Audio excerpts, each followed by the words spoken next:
super, super clean.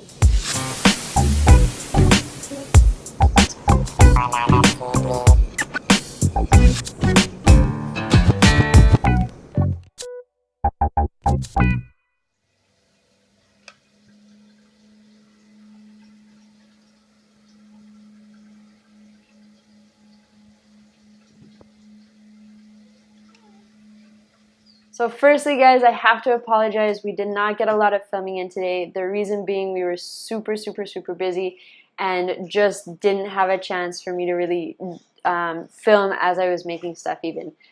So I do apologize for that. I actually didn't even finish my lunch. I had to eat it in 2 separate spots. So I was going to film after I ate my lunch and then I got a call to go out. So anyways, I just wanted to thank you guys for being patient. I do have some tips and tricks for you, so please stay tuned. Sitting down to eat my next no salt meal. I have to say it tastes super, super clean. By the end of the week last week, I was definitely not feeling the salt as much as far as taste goes, but I definitely now am feeling the no salt, as in my taste buds now are like, where did everything go? So now it tastes very plain. I'm hoping that's going to change back to how it was very, very quickly. Alright guys, so we're on day number 9. I am feeling much better. I don't feel the bloat, but I feel the water weight still. It's very clear to me, especially on my run yesterday, but I still feel it today, that my cheeks have a lot of water. My stomach especially still has a lot of water. What's not happening now is I'm not getting sick after meals. I was getting terrible cramping and just pain and overall swelling, bloatedness after a meal, and that has gone away. So it's very nice because I'm actually looking forward to my meals now. One of my favorite meals, all-time favorite meals, is potato fries.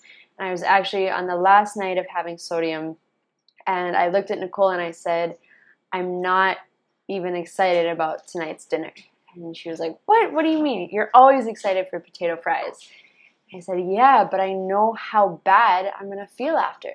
And it's not even worth it to me. If I wasn't doing the salt experiment, I would rather go hungry than to feel like that, which is crazy. For me, I always choose food over anything else. So I wanted to show you guys my belly. This is it now. So you can see it's not nearly as protruded, not nearly as bloated, but it's definitely still... I still have a lot of water on there from this angle. Still have a lot of water. But it is going down very, very, very quickly. I could not believe my weight this morning. 112 something. 112. And just 2 days ago, I was 119. 7 pounds. Granted, this was a morning weight, that was an afternoon weight, but still, or an evening weight, but still, that's quite a significant drop. I was weighing in at 115, 116 in the mornings, and now I'm weighing in at 112 in just a few days.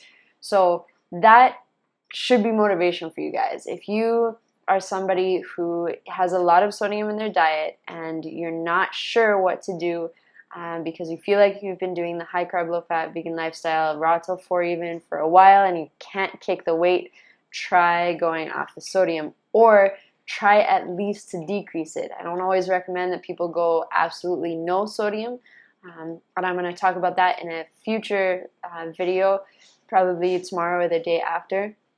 But it is good to lower it. My recommendation, under 1,000 milligrams a day. Don't go over that. You don't need it. Your body is not going to want it, and you're going to wear it. That's the bottom line. So I also wanted to touch on tonight the fact that so many people have been so incredibly supportive. Thank you guys so much. You totally made it worth it.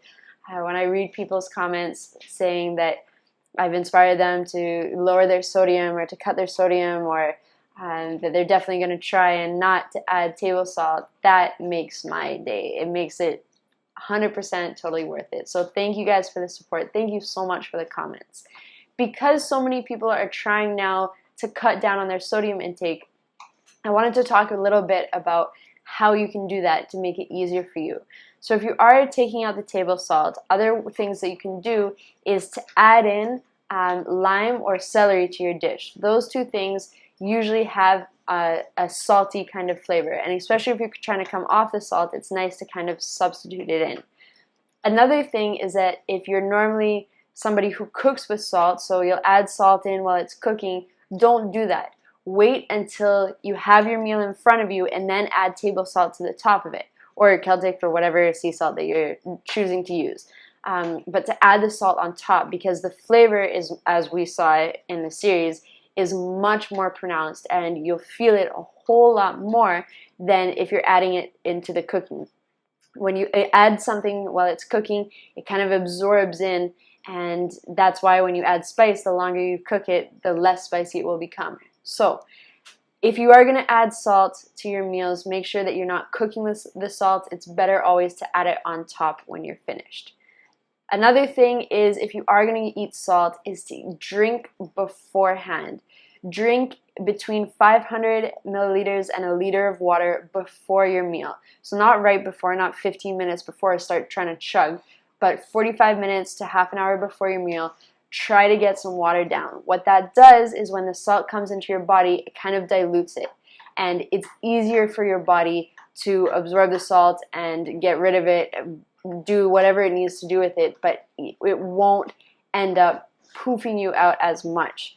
Whereas if you drink after a meal, that's the next thing, is to avoid drinking after a meal, a heavily salted meal. What happens is, if the salt is already in you and you add water, it all blows up and expands, and that's when you can get some of the major swelling in you. So a few things. Try to add substitutes, so lemon, sometimes lime as well, celery for sure, those things. Add the salt to your cooked food as an afterthought. Don't add it to the cooking process at all. Drink beforehand and not after. Thank you guys for watching. I'm going to put more tips and tricks in tomorrow's video. I have lots to discuss with you guys this week about salt and how it's affecting your body and different ways that you can deal with it. So thank you so much for watching. I'm just about to have my dinner. I'm super excited. No salt. Yay! And don't forget to make your day wonderful. We'll see you again soon. Potato fries. Smells so good. So I wanted to add in that for me, the potato fries was way, it's easier for me to eat these without salt. And it was also easier for me to eat them with salt, which is kind of interesting. As far as rice was awful for me to have with salt. I was actually only adding in a half a teaspoon to my rice in the morning, or as my second meal, because it was so overpowering. But for the fries, I was able to add in the full teaspoon. I don't know why, but I also enjoy these way more without salt, and the rice today and yesterday was tasting super plain. Go figure.